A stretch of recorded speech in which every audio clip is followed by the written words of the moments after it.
Assalamualaikum warahmatullahi wabarakatuh. Berjumpa kembali dengan channel Kampung Silat Jampang. Alhamdulillah, perkenalkan nama saya Segi Juniardani, salah satu pengurus Kampung Silat Jampang. Saat ini Kampung Silat Jampang sudah bergabung, terdiri dari 51 perguruan. Alhamdulillah, di sini kita sudah kedatangan tamu, yaitu dengan Kak Joko Sarjamoko, salah satu Dewan Guru dari Perguruan Pencaksilat Kateda PTI. Alhamdulillah nih sudah bersama kita. Nah, di sini kita akan sedikit menjelaskan terkait lagi rame-rame nih Kak Joko nih. Ya.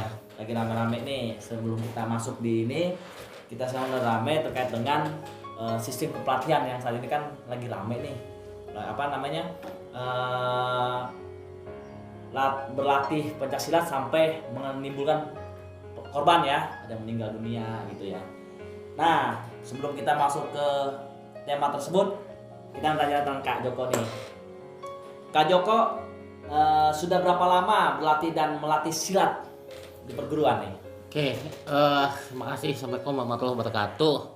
Saya Joko Sarjamoko dari Kateda PTI mengenal yang namanya pencaksilat itu dari tahun 1992 ya, kurang lebih sekitar 30 tahun. Masya Allah. Jadi sejak SMP saya ikut silat. Kenapa mau ikut silat kan? Karena yang pertama pingin sehat, pingin kuat, kemudian juga ya ketika kecil pengen jadi jagoan gitu. Tapi ternyata setelah mengikuti silat kita ada prinsip yang ditanamkan oleh para guru. Yang pertama ada mental spiritual. Kemudian yang kedua adalah olahraga. Kemudian yang ketiga bela diri.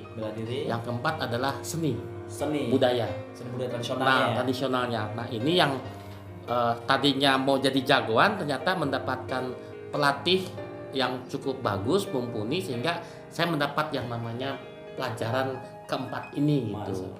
Sehingga nilai-nilai positif dari silat itu bisa berjalan secara berlangsung dan sampai sekarang mencintai silat gitu.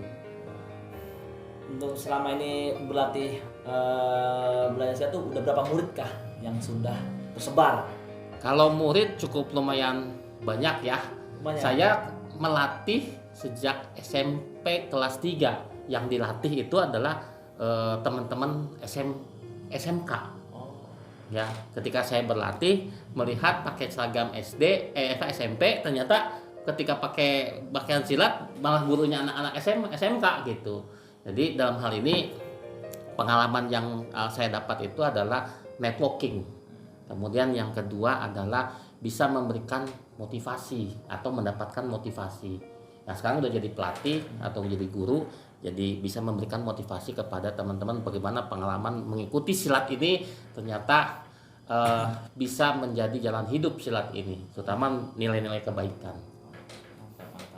Nah, untuk kesan dan pesannya untuk generasi muda nih Kak Joko nih, gimana menurut Kak Joko nih? Nah, ini dia nih ya tantangan kita, generasi muda kita. Dulu saya di tahun 90 2000 itu tidak sama dengan yang sekarang. Oh, nggak sama. Tidak sama. Semakin dekerasin mereka pasti akan mengundurkan diri. Semakin dilepas itu mereka semakin tidak terkendali untuk tantangan sekarang. Jadi nilai-nilai 4 inilah yang harus kita tanamkan kepada para siswa, kepada anggota kita atau kepada murid-murid kita. Jadi berlatihlah silat karena dengan silat kita akan mencintai budaya Indonesia. Kemudian yang kedua, berlatihlah silat kita bisa sehat. Ya. Kemudian berlatihlah silat kita bisa belajar bela diri. Kemudian berlatihlah silat kita bisa berkebudayaan. Jadi anak-anak muda tidak usah merasa canggung untuk mengikuti yang namanya silat, karena sekarang ini yang namanya kriminalitas cukup tinggi.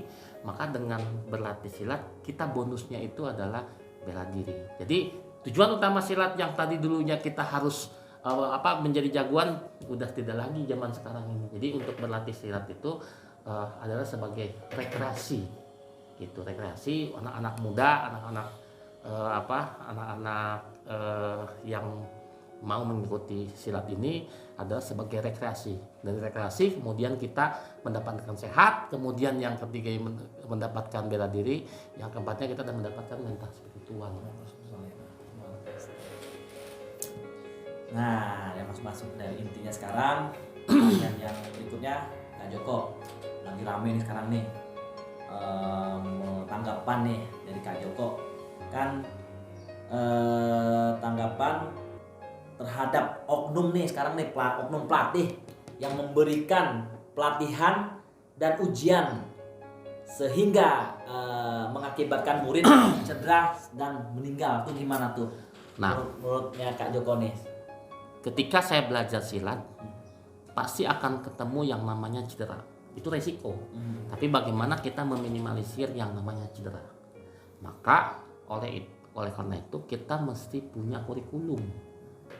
Kemudian yang kedua, kurikulum itu ada dua, kurikulum latihan dan kurikulum ujian. Latihan dan ujian. Kemudian yang berikutnya itu adalah bagaimana para pelatih itu tersertifikasi, terstandarisasi. Oh, jadi nggak sembarangan ya? Tidak sembarangan, karena di silat itu pelatih disertifikasi oleh perguruan. Oleh perguruan langsung ya? Terkadang juga hanya oleh gurunya karena pernah mengikuti silat sekian tahun kemudian langsung diangkat jadi pelatih. Nah di zaman sekarang nggak bisa lagi seperti itu. Jadi harus ada pihak ketiga yang menyatakan dia layak untuk menjadi seorang pelatih, sehingga tidak lagi yang namanya terjadi kesalahan ketika melakukan pelatihan dan kesalahan ketika melakukan ujian. Biasanya yang para oknum pelatih yang melakukan latihan dan ujian di luar batas yang sudah mereka dapatkan ketika mereka berlatih kepada gurunya, dikarenakan ada traumatik.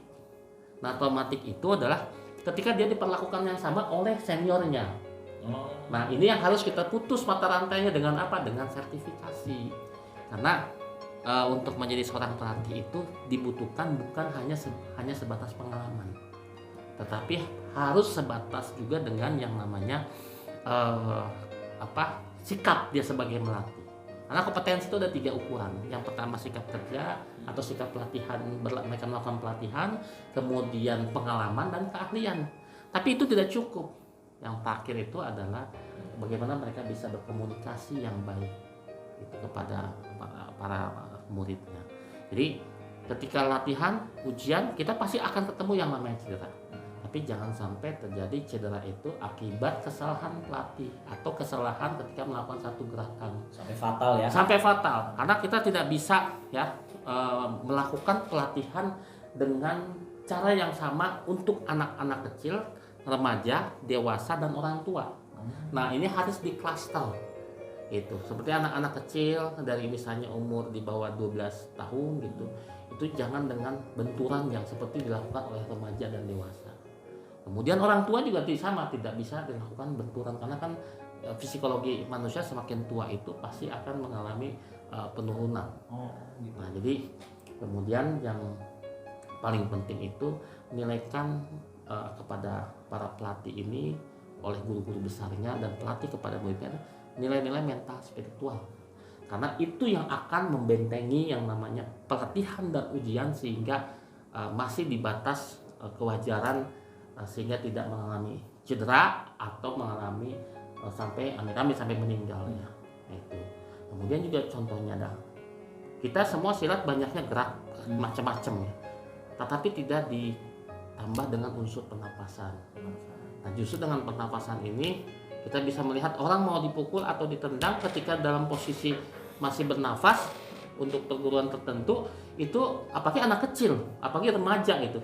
Nah, itu tidak boleh dilakukan yang namanya pemukulan ke organ vital. Gitu. Nah, tadi ada seni, kemudian ada bela dirinya, mental spiritual dan rekreasinya. Buat anak-anak rekreasi.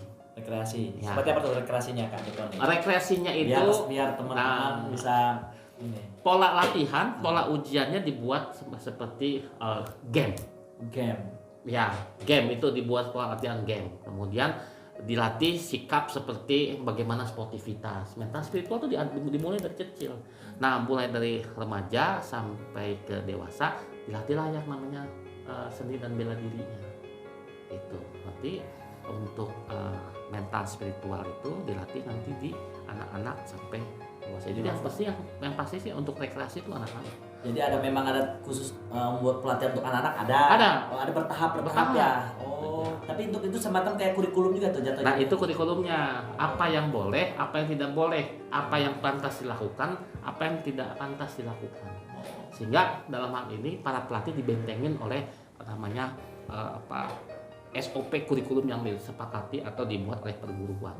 Karena supaya silat tradisional menjadi modern harus mengikuti yang namanya perkembangan zaman dan kemudian harus didokumentasikan gitu. Karena kan kalau misalnya kita tidak didokumentasikan dengan kurikulum, nanti apa yang diajarkan itu hanya sebatas apa yang kita terima dari guru kita dan harus sesuai dengan kaidah-kaidah SPJOK, Sistem Pelatihan Olahraga Kesehatan Jasmani. Itu sehingga yang tadinya punya penyakit jadi sehat, kemudian yang sehat semakin sehat. Oke, nah dan selanjutnya metode pelatihan silat agar terhindari dari cedera sampai meninggal. Nah, Oke, ini ada metode yang pertama adalah metode pelatihan. Metode pelatihan. Setiap pelatihan kita wajib mengukur denyut nadi. Gitu. Karena kan kita ada yang namanya titik threshold jenuh. Ketika kita melakukan pelatihan dengan melakukan olahraga atau rekreasi atau seni yang membuat jantung kita berdegup kencang. Nah, setiap sekian menit kita harus cek nadinya bareng-bareng. Kemudian kita hitung. Ketika nadinya di atas rata-rata, itu stop. Itu satu. Kalau gimana untuk ininya gimana caranya tuh? Caranya kita hitung. Misalnya kita denyut nadi kita misalnya 15 detik kita hitung kemudian kalikan 4. Kalau di atas 180 sampai 200 itu berarti dia udah posisi masa kritis kita punya jantung kita. Jadi harus diukur. Itu secara manual saja. Luar biasa. Itu satu. Kemudian yang kedua adalah latihan itu disesuaikan dengan posisi usia. Yang tadi di awal ya. Jadi tidak boleh disamakan antara remaja dengan anak-anak dengan dengan dewasa dan orang tua gitu. Dipisah ya. Dipisah gitu. Kemudian juga pengetesan ya, pengetesan atau ujian. Nah, ujian juga tidak boleh disamakan. Ya, harus dipisah mana anak-anak, kemudian mana dewasa, mana remaja. Sehingga dalam hal ini metodologi pelatihan dan metodologi ujian itu memberikan kemanfaatan buat kita sebagai pelatih dan kemanfaatan buat anak-anak. Selain itu juga metodologi yang diberikan kepada siswa ya atau murid atau anggota itu harus menggunakan kaidah-kaidah SPJOK. Contohnya orang tua itu tidak bisa diberikan yang namanya pelatihan beban terberat karena dia ada osteoporosis. Kemudian terlalu berat ya. Terlalu berat itu tidak boleh latihan yang berat. Kemudian juga pengecekan jantung terus. Kemudian juga setiap kali kita murid mau daftar silat ke kita, khusus anak-anak, metodologinya ya di awal kita ada asesmen. Ya, asesmennya adalah mengisi form menyatakan bahwa dia punya penyakit bawaan atau tidak bawa penyakit bawaan. Kemudian ada surat pernyataan orang tua bahwa bersedia mengikuti silat. Oh, jadi sebelum untuk bergabung dengan itu ada asesmen. Ada sebelum itu ada formulir ya. Ya. Itu nah yang buat remaja sama yang dewasa, visi misinya harus sama. Yaitu ada 2 visi misi silat itu. Yang pertama bela diri, keilmuan, kemudian yang keduanya itu adalah prestasi. Yang prestasi. Bagaimana anak-anak kita itu bisa berprestasi, kemudian ilmunya ada. Gitu. Itu mungkin yang bisa saya sampaikan. Nah, oke. Yang terakhir Kak Joko nih. Pesan untuk para pelatih silat menurut tolong Kak Joko nih pesannya nih buat para pelatih silat nih. Kita sebagai pelatih silat itu adalah ayah buat murid kita. Orang tua buat murid kita. Guru buat murid kita dan teman buat murid kita. Jadi nggak ada dibalik-balikin ya. Oh ini gitu nggak ada ya. Ya, jadi tidak boleh kita pilih kasih, kita harus netral, kemudian kita harus mengayomi, kemudian kita harus memperhatikan murid. Ya, jadi kita pelatih silat adalah pengganti orang tua mereka, tempat curhat mereka. Dan pelatih silat itu adalah teman buat mereka yang anak-anak yang ikut berlatih itu, mereka mungkin tidak mau cerita sama orang tua, tapi akan bercerita sama kita. Jadi menjadi seorang pelatih silat adalah satu kebanggaan dan satu profesi. Dan karena pelatih silat itu adalah jembatan kita melakukan transfer budaya, transfer ilmu, dan mempertahankan yang namanya kebudayaan Indonesia. Oke, terima kasih Kak Joko. Waduh, luar biasa pemirsa dan teman-teman, dan ya, yang sudah disampaikan oleh Kak Joko ini luar biasa. Mungkin itu saja pertanyaan-pertanyaan dari Kak Joko ya, sudah cukup. Mungkin itu saja, kita tutup untuk pertemuan channel ini. Jangan lupa like, comment, subscribe channel YouTube Kampung Silat Jampang. Terima kasih. Bila topik walidaya. Assalamualaikum warahmatullahi wabarakatuh.